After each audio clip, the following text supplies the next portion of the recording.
ಈ ಟ್ಯಾಕ್ಸಿ ಅವ್ರ ಹೆಂಡತಿ ಪ್ರೆಗ್ನೆಂಟ್, ಅದಕ್ಕೆ ಅಣ್ಣ ಟೆನ್ಷನ್ ಸಿಗರೇಟ್ ಹೊಡಿತಿದ್ದ. ಅವಾಗ್ಲೇ ನರ್ಸ್ ಬಂದ್ ಖುಷಿ ವಿಷಯ ಹೇಳ್ತಾಳೆ. ನೋಡ್ರಿ ಆಪಲ್ ತರ ಇದೆ. ಅಪ್ಪಯ್ಯ ಅಪ್ಪಯ್ಯ ಅಪ್ಪಯ್ಯ. ಅವ್ರ ಅಪ್ಪಂಗ್ ಫುಲ್ ಖುಷಿ ಆಗ್ಬಿಡುತ್ತೆ. ನೆಕ್ಸ್ಟ್ ದಿವಸ ಟ್ಯಾಕ್ಸಿ ಪಾಪು ಅಳ್ತಾ ಇರುತ್ತೆ. ಅಪ್ಪಯ್ಯ ಅಪ್ಪಯ್ಯ ಅಪ್ಪಯ್ಯ. ಅದಕ್ಕೆ ಒಂಚೂರು ಬಿಸಿ ಬಿಸಿ ಇಂಜಿನ್ ಆಯಿಲ್ ಕುಡಿಸ್ತಾರೆ. ಟ್ಯಾಂಕ್ ಇಚ್ಚಿನ ಇವ್ರ ಅಪ್ಪ ಅಮ್ಮಂಗೆ ಇವ್ನ ದೊಡ್ಡ ಮೇಲೆ ಒಳ್ಳೆ ಟ್ಯಾಕ್ಸಿ ಆಗ್ಬೇಕು ಅಂತ ಇರುತ್ತೆ. ಆದ್ರೆ ಅಣ್ಣಂಗ್ ರೇಸಿಂಗ್ ಕಾರ್ ಆಗ್ಬೇಕಂತ ಆಸೆ ಇರುತ್ತೆ. ಇವೆಲ್ಲ ಜನ್ಮಕ್ಕೆ ಹೋಗೋ. ಕೋಪ ಮಾಡ್ಕೊಂಡ್ ಮಗು ರೂಮ್ ಒಳಗಡೆ ಬರುತ್ತೆ. ನೋಡಿದ್ರೆ ರೇಸಿಂಗ್ ಕಾರ್ ಸೆಟಪ್ ನ ಅಣ್ಣ ರೂಮ್ ಒಳಗಡೆ ಇಟ್ಕೊಂಡಿರ್ತಾನೆ. ಏನ್ ಅರ್ಥವೇ ಆಗ್ತಿಲ್ವೇ ಈ ಕೇಸು? ಆಮೇಲೆ ಅಣ್ಣ ಫುಲ್ ಮಾಡಿಫೈ ಆಗ್ಬಿಡ್ತಾನೆ.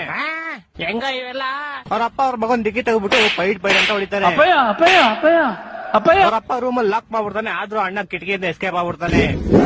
ಈ ಕಟ್ಟೆಗೆ ಹೆವಿ ಟ್ಯಾಲೆಂಟ್ ಇರುತ್ತೆ. ಕೆಲಸ ಮಾಡ್ತಾ ಮಾಡ್ತಾನೆ ಗಿಟಾರ್ ಬರ್ಸುತ್ತೆ.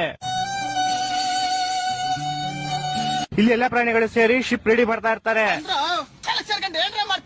ಇಲ್ಲಿ ಶಿಪ್ಪಿಂದ 2 ಪಾರ್ಟ್ ನ ಜಿಪ್ ಹಾಕ್ಬಿಟ್ಟು ಜಾಯಿಂಟ್ ಮಾಡ್ಬಿಡ್ತಾರೆ.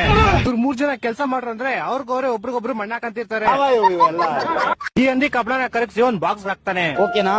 ಆಮೇಲೆ ಇಲಿ ಅದರಿಂದ ಕಬ್ಣದ ಪ್ಲೇಟ್ ನ ತಯಾರು ಮಾಡ್ತಾನೆ. ಈ ಮಿಷಿನ್ ಎಲ್ಲಾ ಪ್ಲೇಟ್ ನ ಇಸ್ಪಿಟ್ ತರ ಎಸೆಯುತ್ತೆ.